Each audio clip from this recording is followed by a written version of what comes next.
It is a new year. It is already January 9th. This is Heidi Hatch with KUTV 2 News with another edition of Take Two. I was feeling like at the end of last year we could never keep up with the insanity we saw, but yet we are just 8-9 days into the year, and here we are already feeling crazy. But we did miss 2 weeks of talking, so giddy up. Right, so we're not going to be bored this year. There's still a lot to talk about, and hopefully everyone got a deep breath. Maura, did you have some fun over the holidays? Yeah, we had a good time. Good. We were home for a while. We were in Denver for a while. We gathered some more. Did they have snow in Denver? No, they are much like we are. In fact, over the New Year's break, it was in the 60s. And what's weird, I think... Well, I thought it was global warming until this morning. I woke up and it was 18. It was cold today. It's very chilly. It's true. But it felt weird last week because not only was it a day of cold, it felt kind of spring. Like it had been warm a day of warm.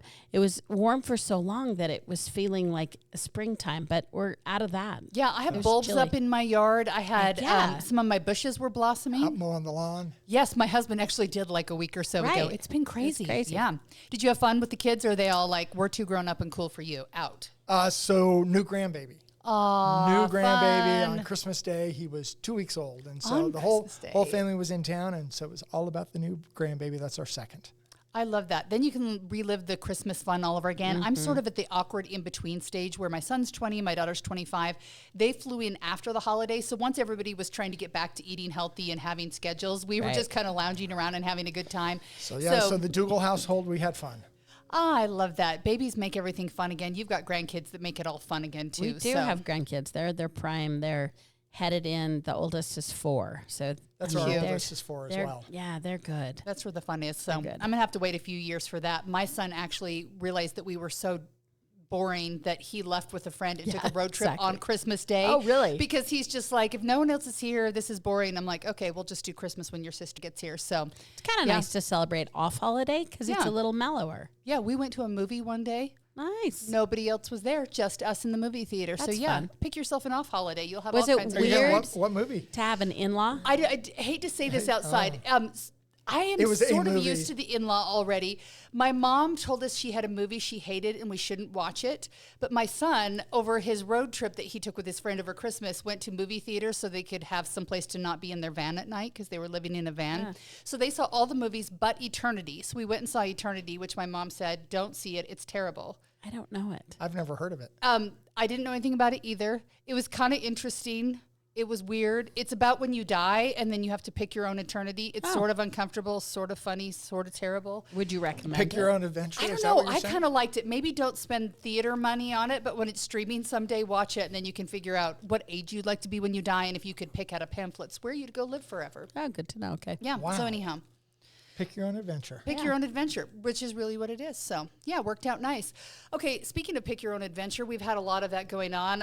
Unfortunately, there's been a lot of bad news, but the good news is as we start out this year, this is the 250th anniversary of our great nation. So in the next few months leading up to July 4th and Independence Day, we're going to be hearing a lot about all the good things that come, which I hope will bring us all a little bit together, feeling happy thoughts. So we've got that going on. We also are in a new year where we have already lost the ability to have peace on earth here in Utah. Unfortunately, 2 nights ago, 8 people were shot, 2 of them killed outside an LDS church building in a Salt Lake City neighborhood. There was a viewing memorial service going on. This is not super political, but I like to mention these things because I think they're top of mind of what people are seeing and what's going on. Maura, your thoughts on this as we start off the new year, because I think that we talk a lot about gun violence and how do you make this stop.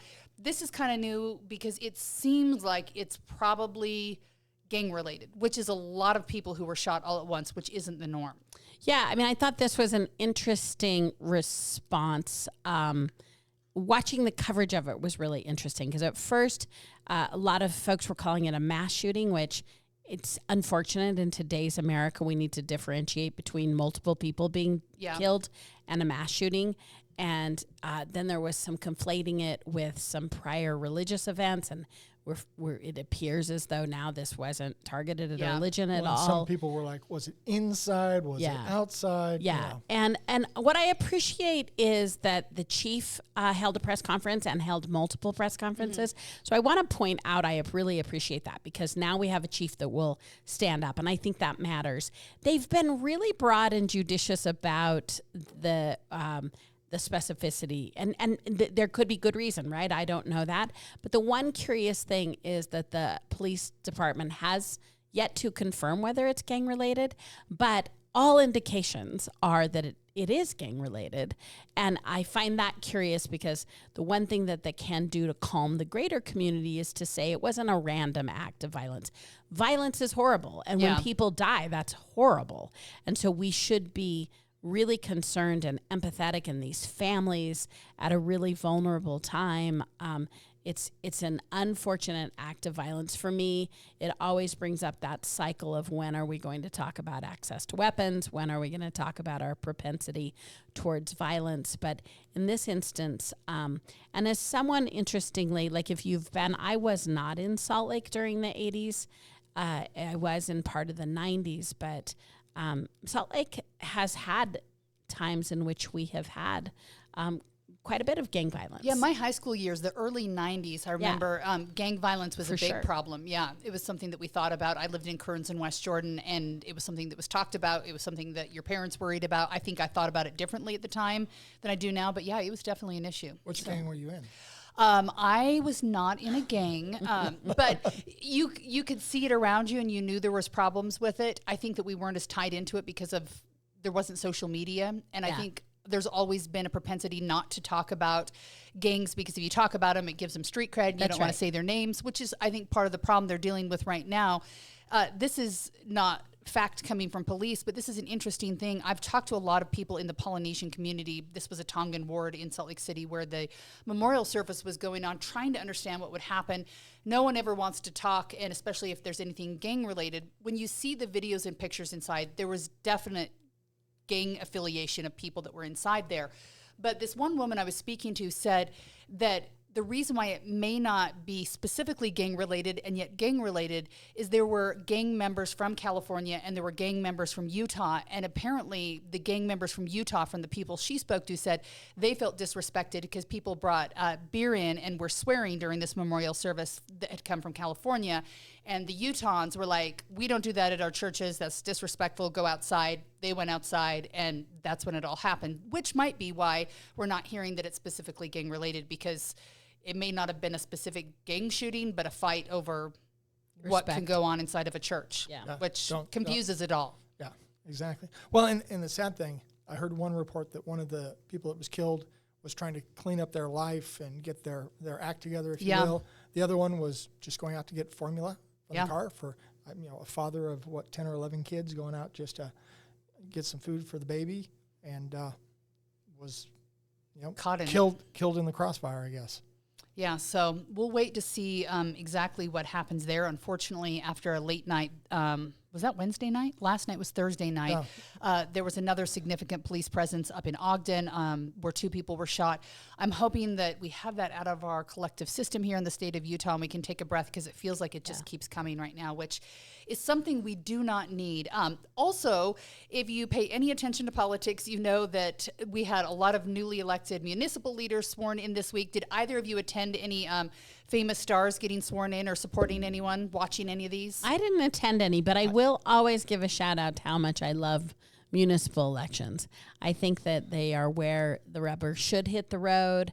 We'll, I'm sure, talk about this too, but it's also a good feeder for legislative roles and other roles, having when people are municipally elected. Yeah. But this year was the big year of small to mid-sized city elections. And so, or 2025 was. So that's who we... Small to mid-size? Because we Provo separate is those. Small. Lehigh is small. When we set those aside, they were small to mid-size.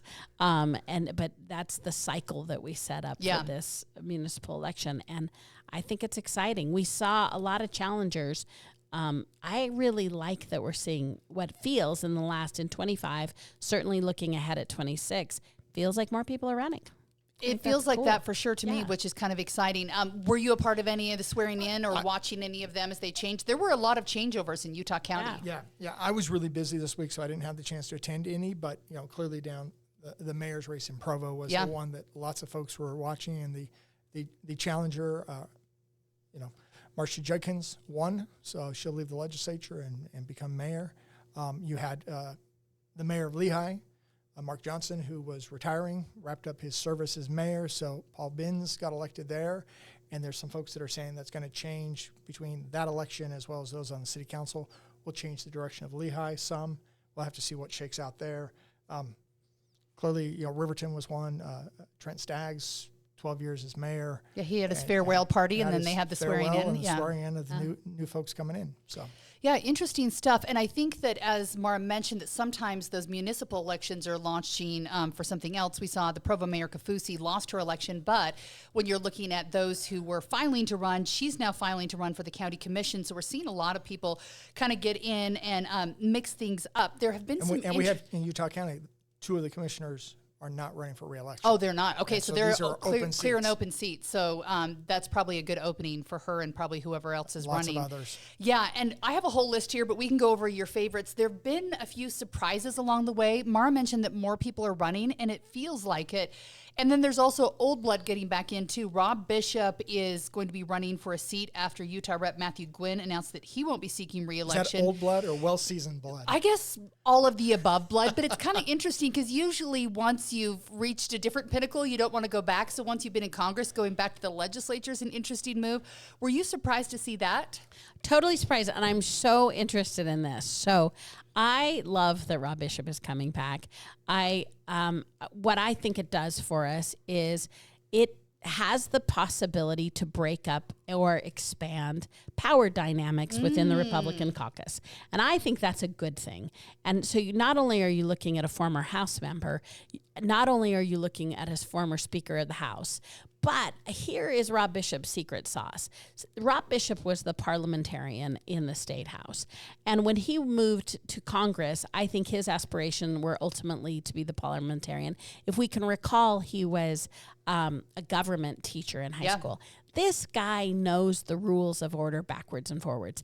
And folks who really get into understanding process tend to be able to control process pretty well. And for those of us old enough to remember Rob Bishop at the dais, getting things done, totally, or keeping things from getting done. And when Rob Bishop ran the last 2 nights of the session, it was like listening to a cattle auction. It went so fast. If you did not know the rules, you were in trouble.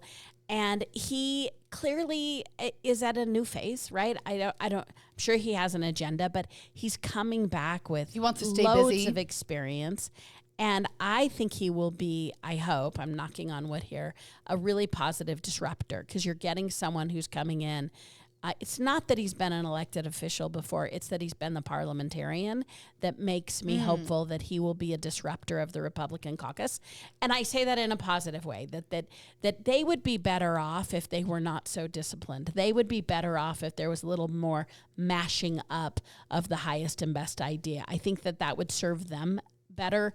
I think it would serve their constituents better. So I'm looking forward to Rob Bishop being a disruptor. There's also a couple of other interesting, I think, Trevor Lee, who has been a bit of a lightning provoker intentionally. As we remember, he beat Steve Handy because Steve Handy didn't signature gather.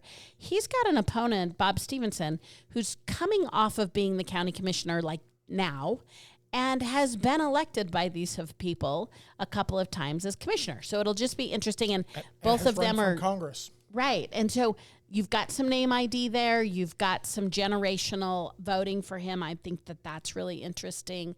None of us can ignore the part where our president of the Senate has 3 challengers. And they've got some 3 credible Republican challenges. Excuse me, I should point out, I'm just talking about inter-party challenges. Right. I'm not talking about general elections yet. And they have some credible resumes. Now, can they show up? Can they beat a Republican incumbent who will have resources and name ID and a list of accomplishments? I don't know, but they have some resumes that are worth considering. What are you hearing on the Hill? Is there nervousness, or is it like, I've got this, who are they? I think you've probably got an element of both going on, but clearly if you're nervous, you're not really saying it out loud, because then that gives credit to your opponent. I'm going to say on Rob Bishop, this is one of those things when you see some folks that have been out and then come back, sometimes it's well, don't they know who I am? And oftentimes, no, they don't know who you are because you've been gone so long. But Rob is, as you stated correctly, he is so versed in the rules and parliamentary procedure. He's got a book, folks should read, talks about how government works and or how Congress doesn't work. So he will bring a lot of... So you don't see him being a Senator Mitt Romney coming back? Because I feel like after Mitt Romney ran for president, he always sort of, I don't know how to describe it, but like trying to talk to him or reach him, it felt sort of untouchable. Like when it was in a presidential election, he never came back to, I don't know what. My impressions with Rob has always been he's been a humble guy, maybe brash in certain aspects, but really humble in terms of working with colleagues. And so I see him, really probably wanting to mentor a lot of the young up-and-comers and help them better. I can see him perhaps bring a little tempering to the House. Some people are saying they have so much power that maybe they're getting too far over their skis and are going to have a rude awakening. And so he may be trying to help them build a little more support around the state, if you will. To John's point, he'll be joining what is likely to be a large freshman class. Yes. And so he will have the ability to influence. That the freshman class tends to clump together for a minute because they're joining at the same time. So if he chooses to, could be an influence of that. Yeah. Look at us all assuming that he's going to win, right? He's going to. He's going to win. Yeah. He's going to win. But you look at, John Quincy Adams. Okay, he was president, then he went back to Congress. Served out many years in Congress successfully. And so, you can go from this place to that place, and it's perfectly fine. And it works. But for some folks, they struggle with that. So I'm super interested in the fact that Senator Dan McCay is getting a challenger from a rep. From a rep, which is a pretty young rep. That's unusual. Hasn't he been there just finished this would be the end of his first term, right? This would be the second year of his Second year of his This is first term. Fiefia. Is that how you say his name? Yeah. Uh-huh. Yeah. So there's some chutzpah there on Fiefia's part, and we'll see how that turns out. Yeah, and State Senator Nate Bluen is now running for Congress, and he's got a long list of people that are hoping to fill that seat as well. So it'll be interesting to see how that shakes out. Richard Whitney, Sylvia Caton, Evan Doan, Taylor Payton, Colin Smith, and there's other names that are on the Republican, even an independent, I think, on that race as well. Interestingly enough, there's been a lot of kind of lightning around the Utah County clerk down there as well. So Aaron Davidson is going to be facing a newcomer, Corey Astle. Has Corey served anywhere else, or is he a newcomer? He has served, for example, worked for Bob Bennett as a staffer and others as staffers at the congressional level. He's known in Utah County, but I don't believe he's ever served in elected office. Yeah. But this is one of those things for a lot of folks in Utah County. They're concerned with our current clerk that he has dropped the ball on various things, that he has not fulfilled his duties as clerk to the level that they expect, and that rather than this being a ministerial thing, he seems to think this is much more a public policy role, where they're like, if you want to change election law, you should really go to the legislature and run for the legislature and do that rather than pushing a certain agenda at the clerk level. Yeah, so it'll be interesting to see what happens there. We do know that we're waiting at this point for the congressional filings. That has been moved back to March. But even while we're waiting for the filing deadlines, I'm kind of surprised that we're still getting more Democratic names in there. I looked on Ballotopedia, and it had 9 Democrats listed, and it didn't even have Laban Muhammad on there, who was the most recent to announce that he was going to run, a Somali-born to immigrant parents here in Utah. And so we've got yet another one in the race, which is interesting because that means there's lots of people excited, but it's definitely going to kind of spread out the vote. So it's going to be harder for any one person to, get a large percentage and win. And he was born in Utah. His parents were Somali, and he was born in Utah. Yeah. When you look at this, do you feel like we're going to be getting more people, or do you think we're probably reaching the limits of what Democrats are going to do? In the congressional race? I mean, at one point... This is their greatest hope. It's too much. Like, at one point, already you're at the kind of numbers that hurt anyone. And now you're getting less and less plurality. You're getting more dilution in where you're headed. The way they'll do it, though, you'll go through rounds and they'll quickly move. If you're going through convention, you go through rounds. If you're going, Straight to signature and going straight to the ballot in the primary, all of a sudden it's plurality. Whoever has the most and a wins. couple of them got signatures. I took that week off in January where I sort of was absent. Signed up to say they're going to get signatures. Yeah. So did Nate Bluen and someone else sign up to say they were getting signatures? There was 2, I think, who did it, and maybe so you can't gather signatures yet because you're not technically filing through the filing session. Yeah. I would be really surprised if Ben doesn't gather signatures. I would assume just Ben would because get it. of his experience right now with the hardcore Dems. I'm sure. I feel like if you've fundraised, you should get signatures because it secures your way to the ballot. So I'd be really surprised if. And I'm assuming that Democratic delegates don't punish candidates like the Republican delegates do when it comes to signatures. No, I mean, and the Democrats have open primaries, remember, right? So you can choose. You can't do both Democratic and Republican, but if you are a fine elected Republican, declared Republican voter and choose to participate in the Democratic primary, you can. You can. So they have open elections, but the delegates, I don't think will punish. They'll punish more based on ideology, and that will be the interesting part of this race. Is we've already heard the early rumblings that Ben McAdams is trying to head left. Nate Bluen started left. Like, will this be a race to the left? Will it not? Whose message will ultimately win? Yeah, it'll be interesting. I mean, Nate Bluen's taking a hard left stance already because he has the backing of Bernie Sanders. We've seen him out there when there's been protests. Last night there was an ICE protest. He was leading that. So, yeah, we've definitely seen him out there. And I don't think that's what general Utahns want, but who knows about this new congressional district, what exactly they want. Yeah, and the big question is this going to be the district or not? There might be 10 Democrats ready to run that end up not wanting to run because the courts revert us back. So I don't think the official filing's been made yet. Do you have the latest? Does the AG's office help the legislature? Who files? I know that they've turned in paperwork to say they're filing, but not the official file. So the AG's office regularly represents the LG, the lieutenant governor, when it comes to election law. On the litigation when it comes to the maps, that's the legislature has their own counsel for that. Okay. So, but this is one of the things I'm going to step back. The candidate who's got the Somali ancestry. Yeah. Okay. I'm going to say, unfortunately, that's going to get stirred up with what's going on in Minnesota and other places like that. And I look and I go, I don't really care where your ancestry is. I don't care about how you immigrated to the country in terms of your parents or yourself or whatever it might be. I want somebody who's going to stand for their ideas. And I was provocative a couple decades ago.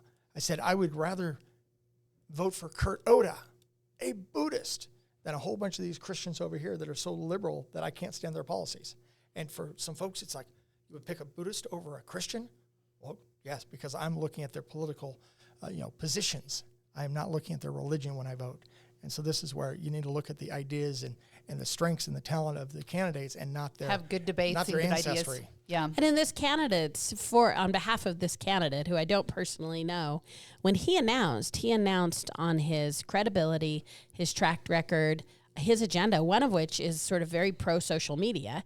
And he works for TikTok. Worked for TikTok, I think. And he came out with an agenda. So we also need to be careful, to John's point, we need to be careful to listen to them, because so far the argument about who he is, what his religion is not coming from him. He's not asserting that that's the why in his case. So we need to be careful to not listen to the snarkers or the political gallery around it, and go listen to the candidates and figure out what it is they want to do and why they want to do it. Because I do think that there are going to people that might say, vote for me because of these identity traits, and you can decide if that's of value to you, or you can decide if a political agenda is valuable to you. But to this candidate's credit, I think he did come out with an agenda. Right. Yeah. And that'll be an interesting one to see. I didn't realize he'd work for TikTok, but that makes sense from what I saw online. Yeah. See, that's my problem. I've sort of dipped my toes into news while I was off this last week, but didn't fully get in. I was being one of those bad news readers that was like, I'll look at the headline and the first paragraph, but not the whole thing. So I'm fully back in it. While I was off, also a state school board member member announced that she is not seeking re-election. She cited a corrupt system. This Utah school board member said that it was corrupt, it was dysfunctional. This was Christina Bodges, is that how you say it? And she was representing kind of the west end of Salt Lake County with West Jordan and Taylorsville in District 8. John, you've heard a little bit of talk about this. Do you know what her accusations were and why she was so mad? Should we investigate? Well, I mean, her allegations of corruption, I'm going to say, aren't really probably people being bought off and that kind of corruption. It's just this system is going in a direction that she so severely disagrees with. And she sees time and time again candidates that get elected on a certain platform, and once they get in office, all of a sudden they alter and shift their, perspective and how they govern. A part of that is because you have more information and you're wrestling with trying to make a decision versus the ideal that you'd like to come from. Sometimes it's because all of a sudden you start to get, resistance is futile, if you will. Go back to the Borg. You start to become part of the collective, and it does. All of a sudden you start seeing all the good things you can do with government rather than the skepticism you had when you ran for office. And so I think that's a big part of what's underlying. Now you're starting to see more of a feud break out. And I would say that various folks on the school board would consider her to be an inconsistent conservative. She would sometimes vote with the conservatives, and sometimes it was unpredictable whether she'd be with the conservatives or not.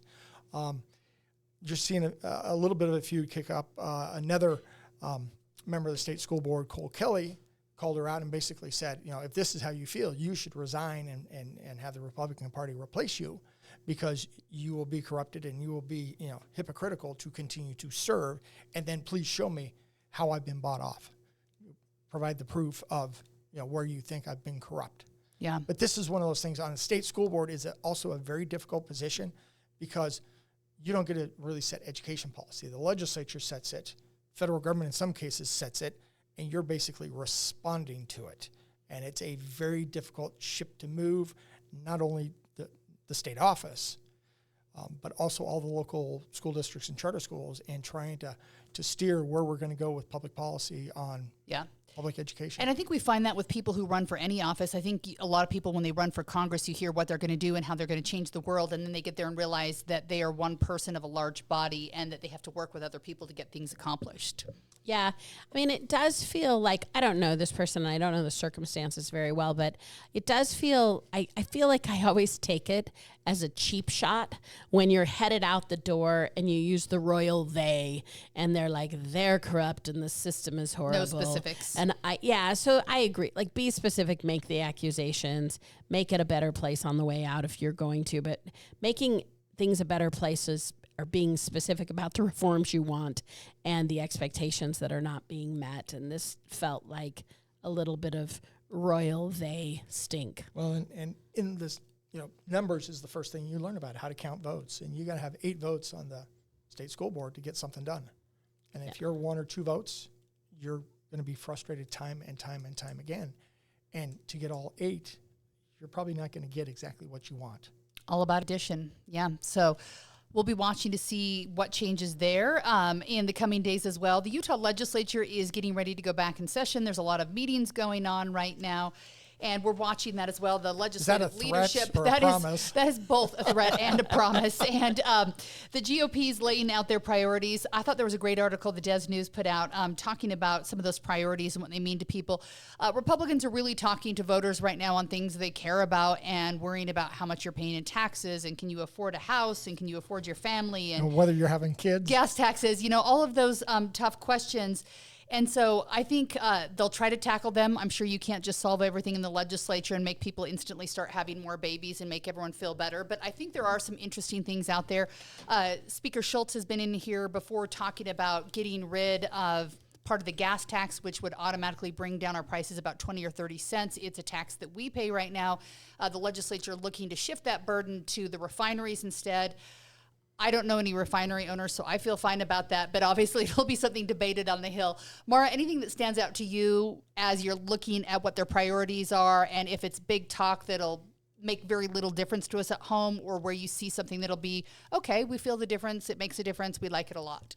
I mean, I appreciate the focus on taxes. I think tax focus sometimes can be a red herring because sometimes taxes aren't your biggest expense, and sometimes all of us paying a little bit keeps our overall living expenses lower.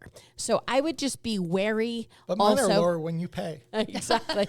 But I would also be leery. I mean, the big bait and switch of the nameless Republican, I say this as a generality, is that we tend to talk about lowering taxes and then like a small breath later, and to be clear, John never did this, but then be leery of the person who on the next breath starts talking to you about user fees, because I'm like, fees are taxes. Fees are taxes. It depends. It depends. And it doesn't. Some user fees are user fees. Doesn't. And You're some paying. are hidden taxes. You're paying. Absolutely. So, I mean, I just want to make sure. Here's what I would like to see. I don't want to take away any of our 104 elected officials' hard-won right to represent us. But if y'all want to think about fewer, higher quality bills, I would be a member of that team that would like to see you not, in fact, do what you did last year, top 10? which is impress us with the amount of bills that you keep passing. In fact, why don't pass as many this year and make sure that they're really substantive? I think we as participants and voters, what I would like us to do is more generous with letting them tackle the hard stuff, which means it's going to be complicated and means there are trade-offs. And when you're doing the hard stuff, sometimes a little bit of what I want gets lost to do the hard stuff. So I think what we could do to participate is force them to explain themselves more, make sure that they have read the bill they're presenting in committee. What? They have to read it? That's it. But also be Is more there an audiobook for that? be more generous with them if they agree to tackle the hard stuff, because that means there's going to be a winner and a loser. And sometimes if we all can give a little bit, but the agenda they're outlining, we haven't seen, I haven't seen yet the minority agenda, but they'll also roll out there. So we're waiting for should it. watch for everybody. And the budget has come out for the governor. So those combination of priorities will start to be haggled over. But I mean, while my faulting of both houses is that there's some generalities, what I really appreciate about the agendas is they are largely focused on affordability, which seems to be an acute issue for most people. Well, and one of the key things they're saying is, what are we, 9th most expensive city in the nation when it comes to housing? Yeah. We're like 14th in the nation when it comes to tax burden. You know, we were high when I was there, and we fought to get it down to about 24th. And We don't look like a seems it's Republican floated state when up. it comes to taxing on the map. Yeah. So It's because we pay a lot of fees. that We're generally like don't get Ticketmaster. counted. But, We're like, oh, you thought you were going to Taylor Swift for 5,000? That'll be but another if you 10. think back to the Huntsman tax reform, I was Yeah. the House sponsor of that, and this was really trying to bring a fairer, flatter tax and bring down the tax burden. And we were very successful for several years as a result of that, and maybe are paying the price because of our success, because Utah has gone from a lot of folks didn't want to locate here, their jobs, their businesses, to whatever it might be, to all of a sudden this is the place to be. And so you look at all those factors, and so they're trying to say, you know, and when it comes to birth rates, I mean, we are, you know, not number one anymore, and we're rapidly plummeting.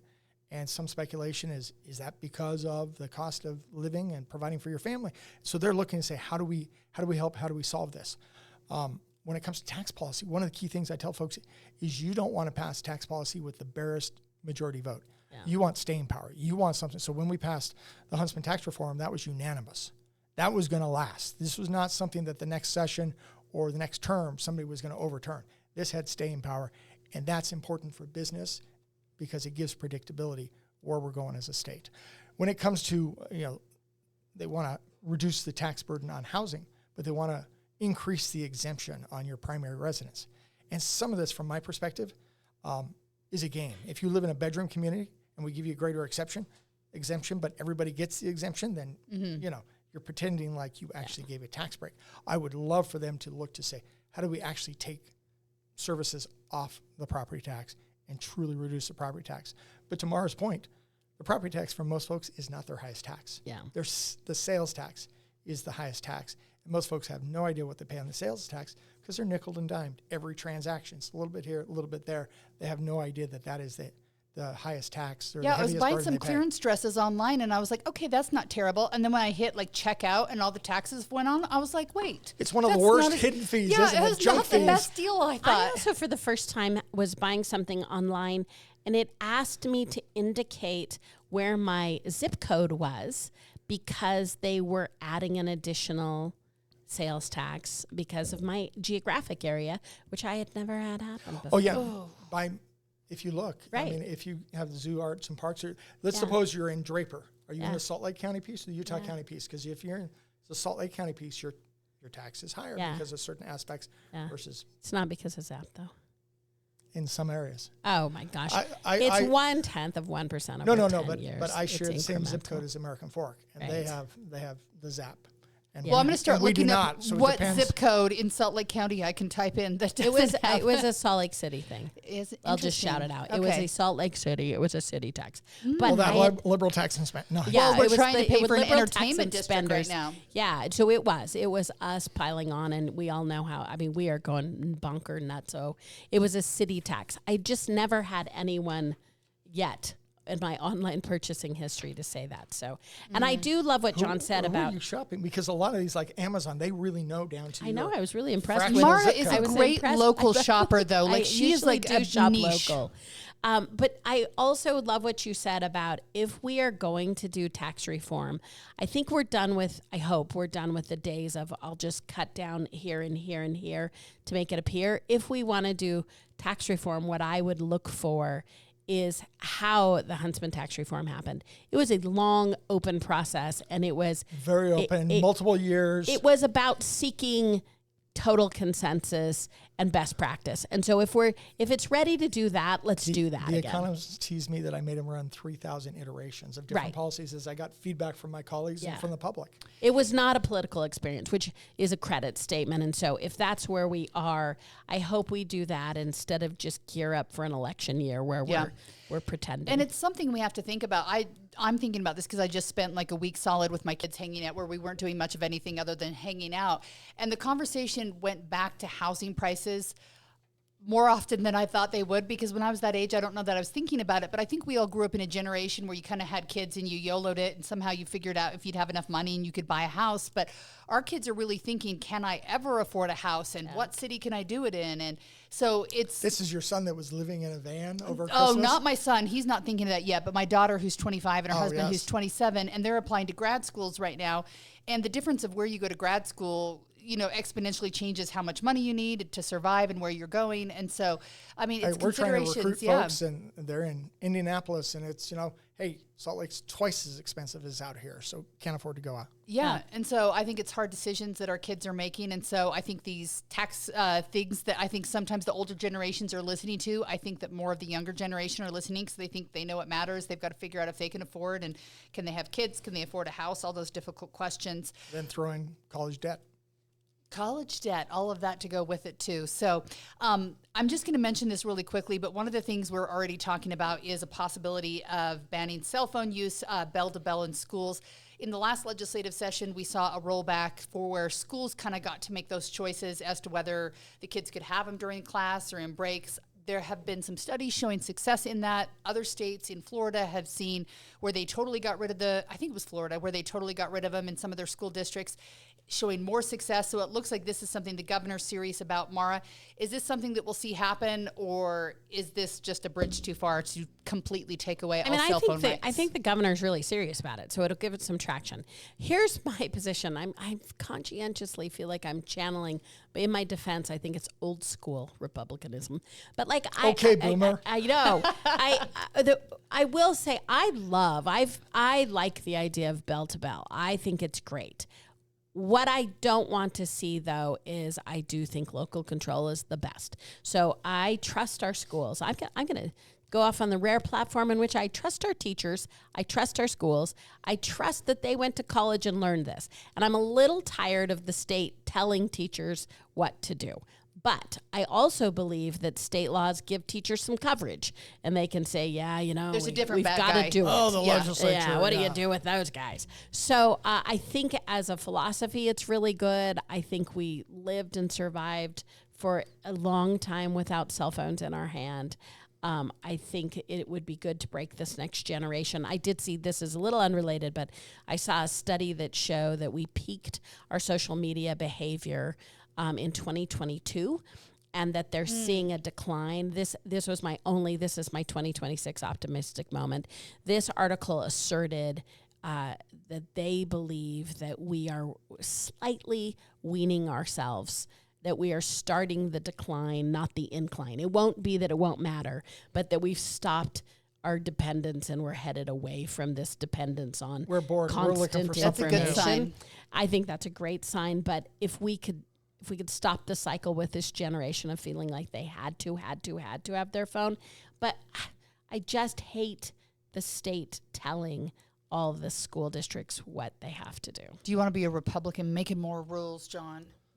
No, the funny thing is I each year I host mock debates when students come up to the Capitol for PTA. Ooh, Day that's on the fun. Hill. So, and this is the topic we've debated for at least a decade.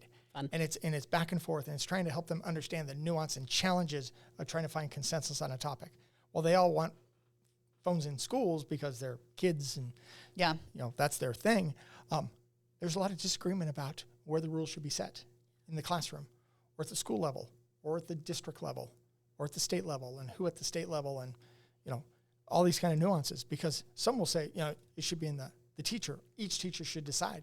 But all of a sudden, I go from Mrs. Hatch's to Mrs. Carabello's class, and all of a sudden the rules are different, and I forgot, Heidi allows phones, and Maura does not, and oops, I pulled it out, and now Maura took it away. And what should be the punishment if you violate that? Probably cutting off your hand.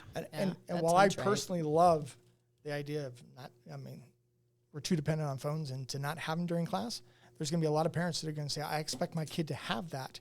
So in an emergency, I can reach them. I don't want to have to call the office. I don't want them to have to search.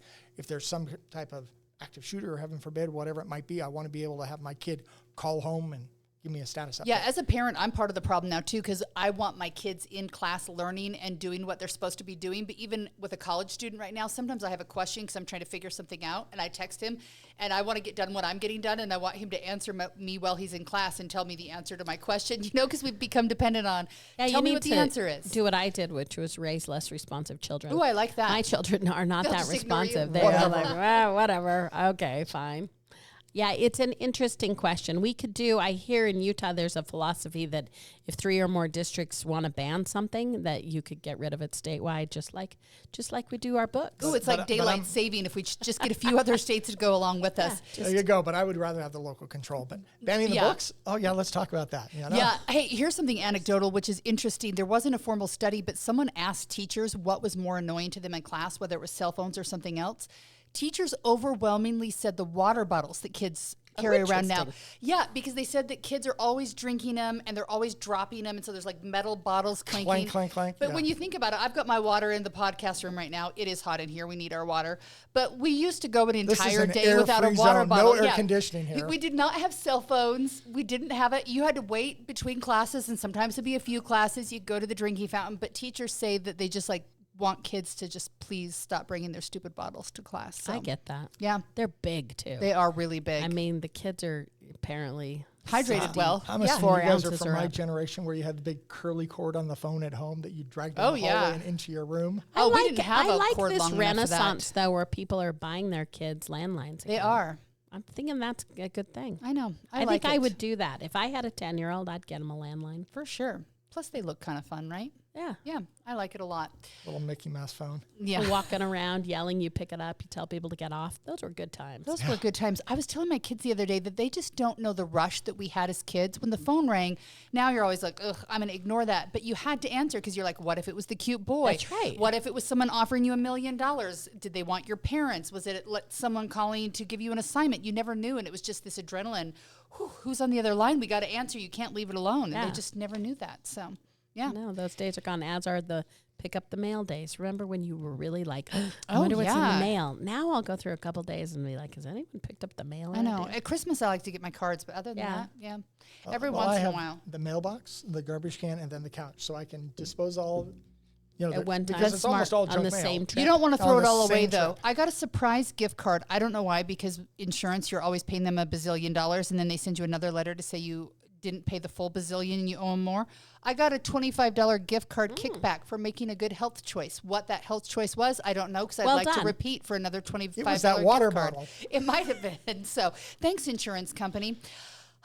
On a more serious note, though, last night here in Salt Lake City, we had an ICE protest. It's following the fatal shooting of a woman in Minnesota. There have been protests in Minnesota since this happened several days ago and across the country, bringing to light the issue that has been at the forefront since the Trump administration has been in office again about arrests and deportations, and if they're working in our communities, if we should get rid of them. We heard State Senator Nate Bluen, who's running for Congress last night with the group in Salt Lake City, saying we want them out of here. We don't want ICE in our communities. Esquire John, I feel like that's going to be your new name, because I feel like John is too casual, lawyer is too, I don't know what. To what? You're not going to call me like JD Squared, JD. Ooh, that would be good. But what are your thoughts on this as you're watching this? Because you're hearing some people saying we can't have them in our community. Advice, but yes, we don't want them in our community. Get out. Others are saying we need them. So What's I posted on the answer to all Facebook last this? night. I feel like I'm living between two warring factions. One that thinks ICE can do no right, and the other that thinks they can do no wrong. And it's much more complex than that. I mean, there is a role for ICE. There are certain dangerous, undocumented immigrants, illegal immigrants, whatever you want to say, that are in our societies, that our communities, that should be eradicated, either incarcerated or deported. But what they said they were going to do is not what they're doing. They're going off after peaceful immigrants and other folks like that. And then we get into folks that are, I look at this tragic event in Minnesota, and I'm hearing some reports of she was following him all day and injecting herself and blocking this and that and the other. And you go, okay, this is probably not the right way to go about helping whatever your immigrant neighbors are and putting yourself in harm's way as a result of this. And then to have an officer, and folks are thinking, when you look at the whole video, well, she was trying to get away. But when you look at a segment of the video, you look and say, okay, what were his thoughts, and was his action reasonable given what he thought? And the court's going to look and say, was he acting in his official capacity, which is a pretty low bar? And then what would a reasonable officer think in that situation? And so this is where, folks don't like the outcome, but it's going to be much more complex about this. And my fear is we're going to tear ourselves up as communities as we're fighting over this, rather than trying to get to the topic, which is what are the bounds that ICE should be operating in, and what are the bounds that are inappropriate from our perspective. Yeah, because we need law enforcement, but we need law enforcement to also do their job in the way that our communities, our states, and our federal government are set up to have them. But ICE isn't standard law enforcement, and I don't think it's that complex.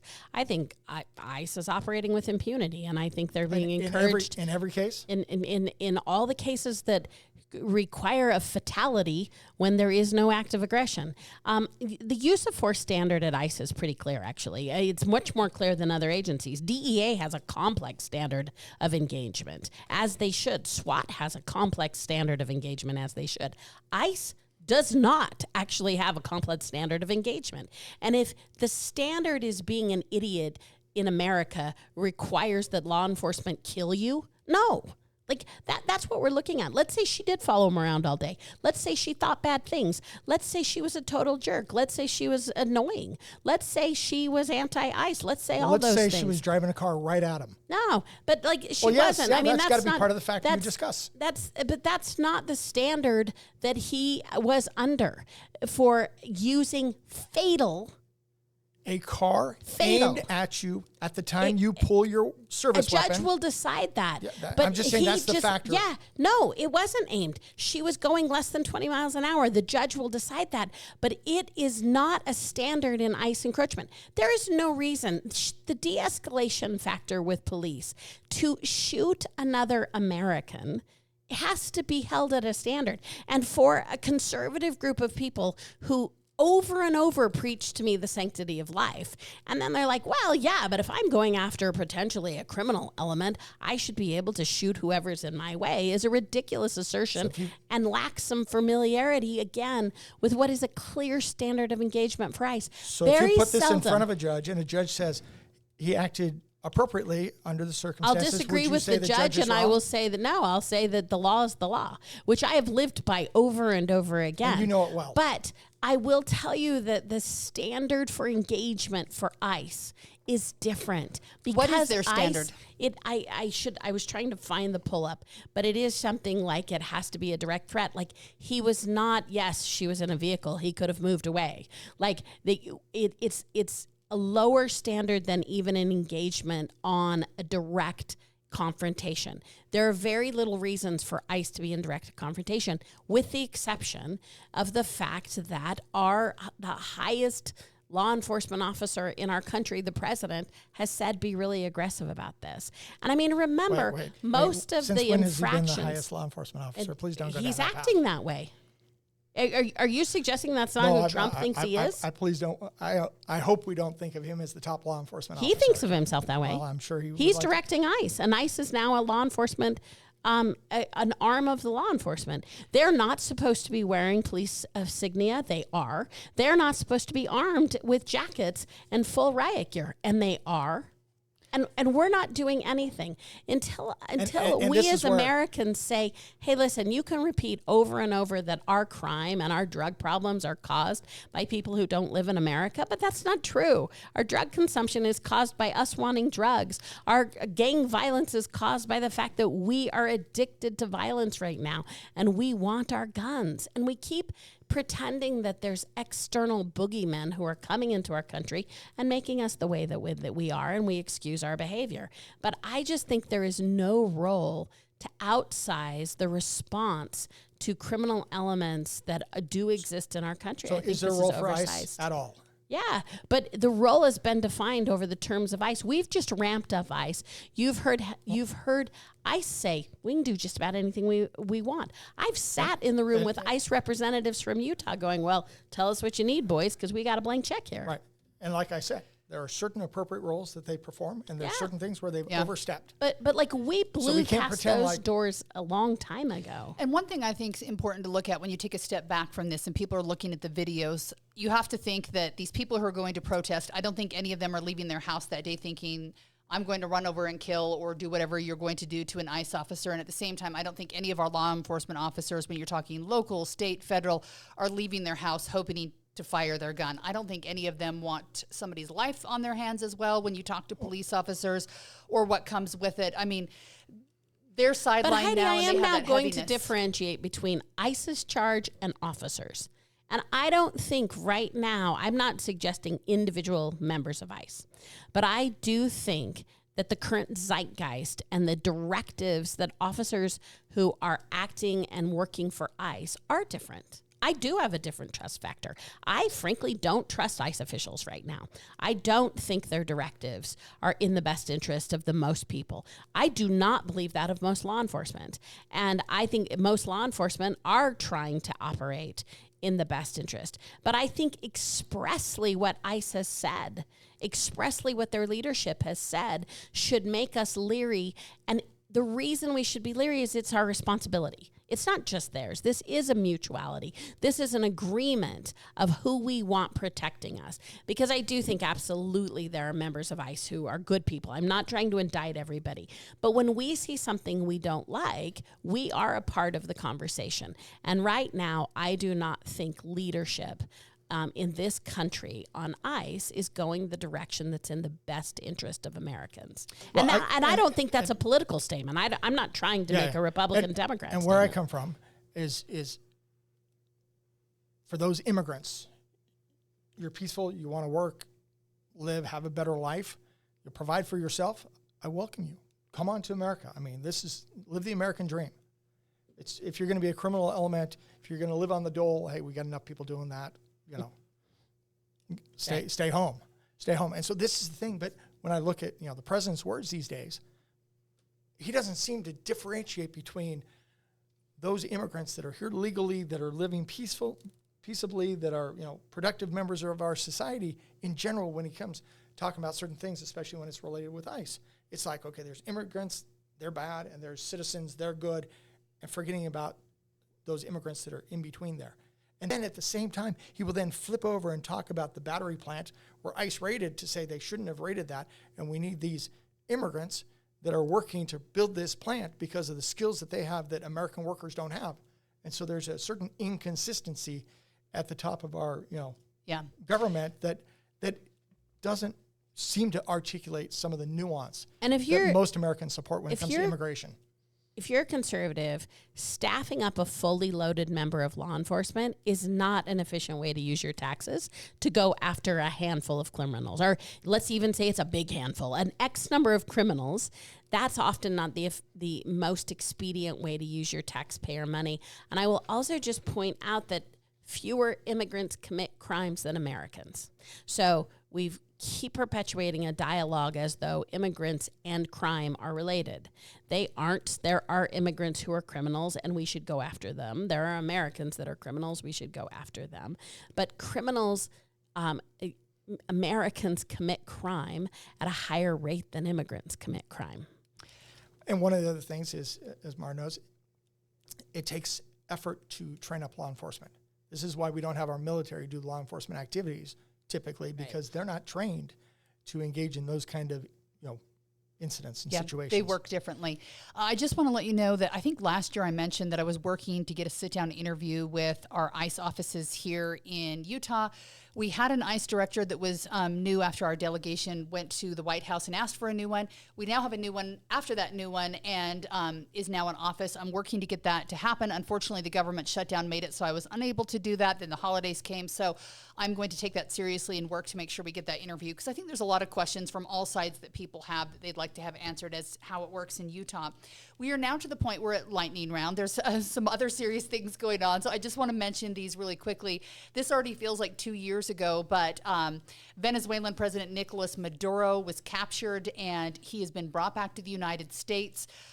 Interesting watching that as it happened, because I think if you were online late at night, you saw bombs dropping in Caracas and you're like, what is happening? Are we going to war? We saw U.S. Senator Mike Lee having questions about authority and what happened. And then we saw that they were able to quickly get the president out. They brought him back to the United States. Maura, was this a good idea? Was it the right answer? There was a $50 million bounty on his head that was originally set, I think, under President Biden. Was Make Venezuela Great Again on your bingo but card? Yes, Totally. I don't know if that was like, there, where we should start with our America First agenda outside of America. Did someone get the bounty? If I would have known, we could have gone as a group 50 over million. there. Yeah. What's interesting about these actions are about how quickly the administration has pivoted to this being a monetary gas thing. We're not even pretending it was about democracy or drugs. Or drugs. Like we the premise was drugs and democracy. And keeping the Western Hemisphere safe and getting and like dangerous countries less out. than an eye blink away, we're now about like that the gas is all mine, says Donald J. Trump, and I get to spend the 30,000 barrels the way I want. Million. So I just the lack of a policy through line could be a headline for all things that I think of Trump. Who I want to see in the game, if I can imagine that I would ever say this, is Congress, get in the game, please. Please, Congress, care about how we are running and utilizing our military assets and challenge those. I do think you're seeing some smart articulation of a counter policy, and we've all heard those arguments. So, I mean, Trump's strategy is not a strategy. It's an impulse. Your thoughts? Well, one, Congress should get in the game. I mean, it's Congress's job to declare war. Is this war? Is this not war? I mean, that's, some people will debate. The challenge is when you war look down or at quick extraction. Yeah. When you go on a foreign country's territory, what kind of aggressive actions? But, we've got Daniel Noriega that George H.W. Bush went in.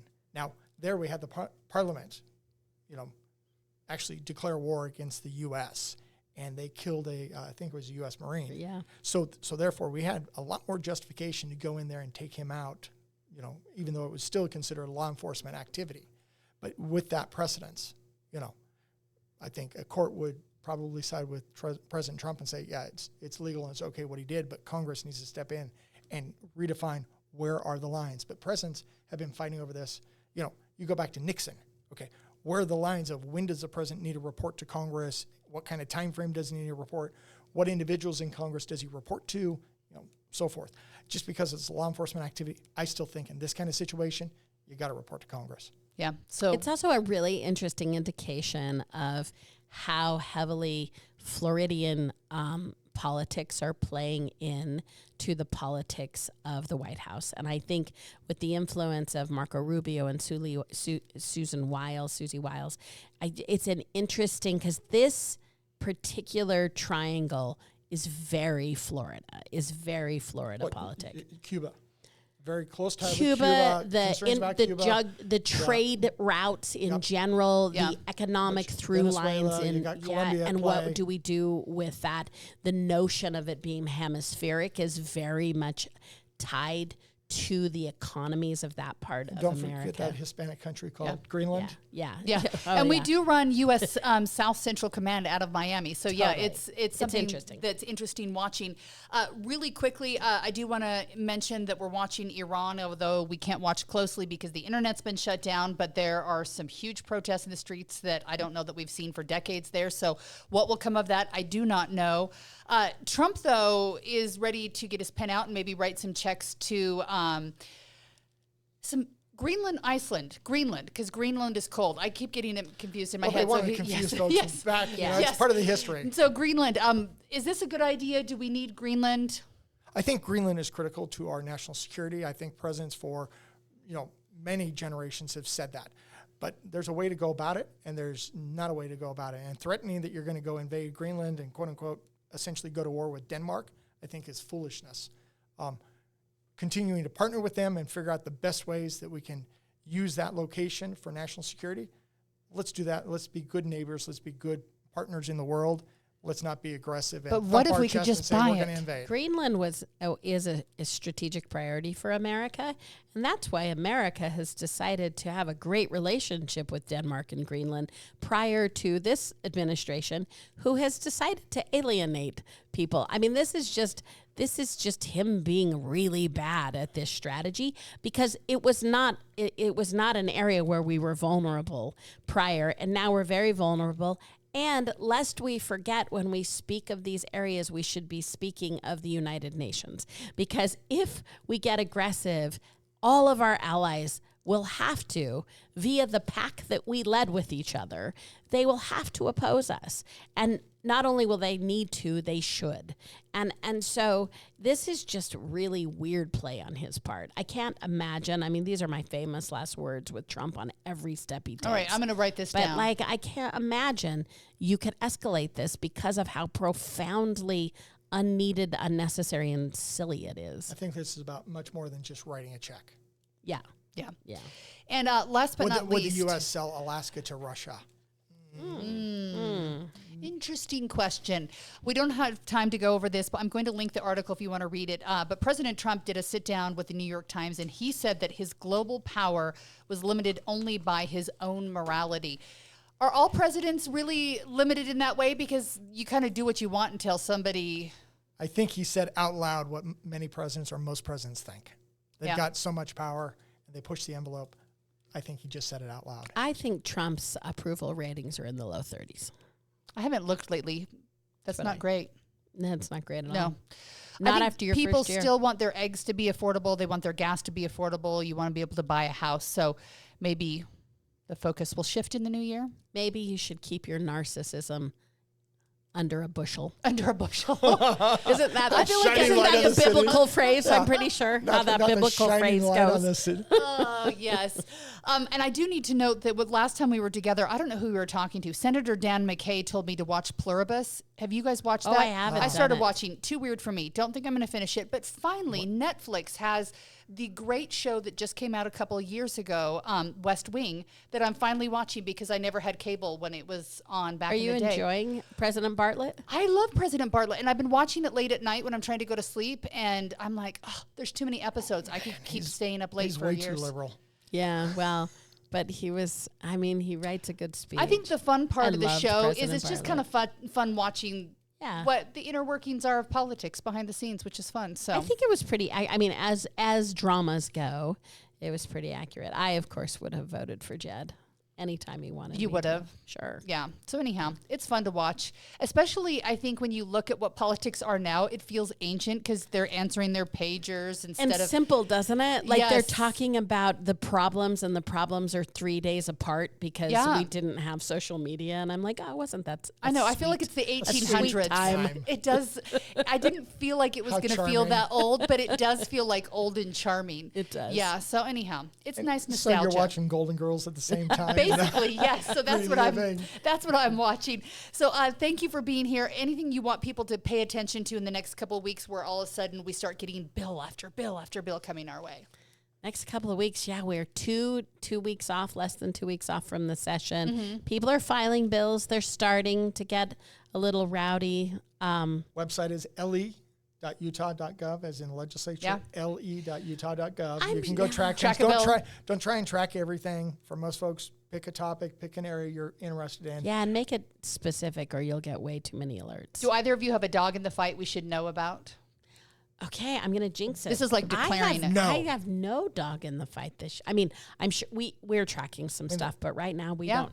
There's things I care about, but I don't have a Yeah, dog we don't in the have a fight. thing. Okay. I don't think we should be fighting. I think our dog is fine and happy. Just fine. All right. Walked and We will happy. be watching the socks and underwear year at the legislature very closely in the weeks to come. Both of Oh, you, no, thank you it's for just your time. underwear this year. Oh, No just underwear. socks. I didn't know if you were going to take one out, which was the more important, socks or underwear, because you could go without underwear. Mm? But your socks, I don't know. That could be a whole debate for another Depends day. I on the wouldn't season, BYU too. without socks and kept getting in trouble because I violated the honor code. So Socks was part of the honor code? Oh, yes. Yeah. Yes, I got sent to the honor office So in many times for Utah, not wearing socks. a bare minimum is Oh. a sock year. it I was a sounds shorts girl, wear short skirts, but I didn't know that socks were an issue.